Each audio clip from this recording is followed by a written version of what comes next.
रूस में victory day को लेकर सुरक्षा बढ़ा दी गई है, क्योंकि डर है कि यूक्रेन हमला कर सकता है। चप्पे चप्पे पर सुरक्षा कर्मी और सीसीटीवी के जरिए निगरानी। आज मॉस्को में मोबाइल इंटरनेट बंद, मैसेजिंग सेवा पर भी सरकार की रोक।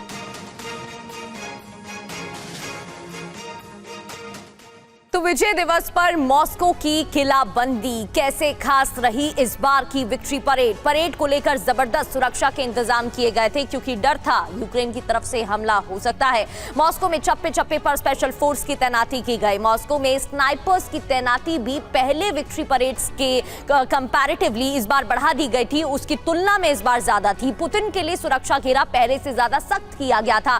करीब 10,000 से ज्यादा जवानों की तैनाती इस विक्ट्री परेड के दौरान देखने को मिली। मॉस्को में air defence system alert mode पर रहे। रेड स्क्वायर इलाके में एंटी ड्रोन सिस्टम भी तैनात रहा। लेकिन परेड में क्या-क्या नहीं था इस बार मिसाइलें नहीं होंगी, टैंक बख्तरबंद गाड़ियां नहीं, एयर शो को रद्द कर दिया गया।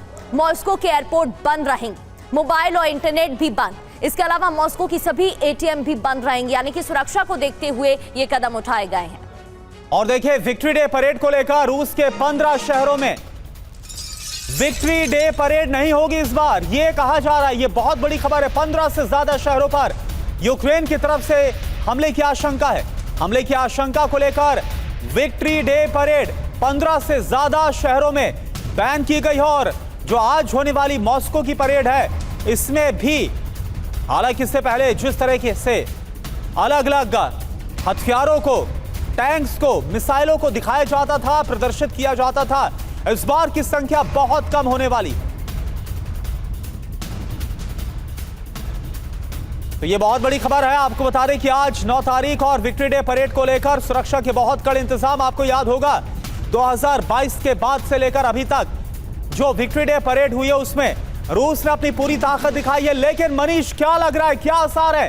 क्योंकि इससे पहले हमने ज़ेलेंस्की का एक बयान भी दिखाया जिसमें बोल रहे हैं कि वो अनुमति देते हैं रूस को विक्ट्री डे परेड मनाने की, लेकिन इधर रूस की तरफ से जवाब भी दिया गया कि वो आखिर होते कौन है ज़ेलेंस्की, ये सब कहने वाले।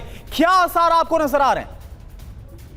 बिल्कुल, देखिए, सबसे बड़ी बात तो यही है कि राष्ट्रपति ट्रंप ने विक्ट्री डे परेड के संदर्भ में 3 दिन का सीज फायर का ऐलान किया था। इससे पहले ये प्रपोजल क्रेमलिन की तरफ से दिया गया था, लेकिन तब जेलेंस्की ने कहा था कि हम विक्ट्री डे परेड पर अटैक करेंगे, जिसके बाद जवाब में ये क्रेमलिन की तरफ से कहा गया था कि अगर ऐसा हुआ तो फिर हम कीव में उन जगहों को निशाना बनाएंगे जिन्हें हमने अब तक नहीं बनाया था, जिसमें विदेशी दूतावास भी शामिल हैं।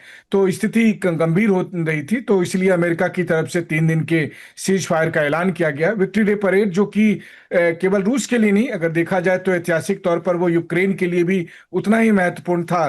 दरअसल दूसरे विश्व युद्ध में सोवियत संघ के लगभग, अगर आप कहें तो 2,70,00,000 लोग मारे गए थे और उसके बाद जाकर जर्मनी पर जीत हासिल हुई थी। तो उसके याद में विक्ट्री डे परेड मनाया जाता है, जहां पर कि ठीक भारत के जैसे आप गणतंत्र दिवस में 26 जनवरी की जैसे परेड देखते हैं, ठीक उसी तरह से क्रेमलिन से सटे रेड स्क्वायर से ये परेड शुरू होती है और कई किलोमीटर तक ये परेड चलती है और फिर सड़क के दोनों तरफ जो है सो लगातार लोगों का हुजूम रहता है वहां पर। मैं खुद भी 3 बार इस परेड को देखने के लिए रेड स्क्वायर पर था और बहुत ही भव्य सा परेड लगता है। लेकिन जब रूस और यूक्रेन का युद्ध चल रहा है तो इस बात की आशंका रहती है कि कहीं ड्रोन से हमले ना हो। तो अच्छी बात है कि सीज फायर हो गया, तो अब हमले नहीं होंगे। बिल्कुल बिल्कुल।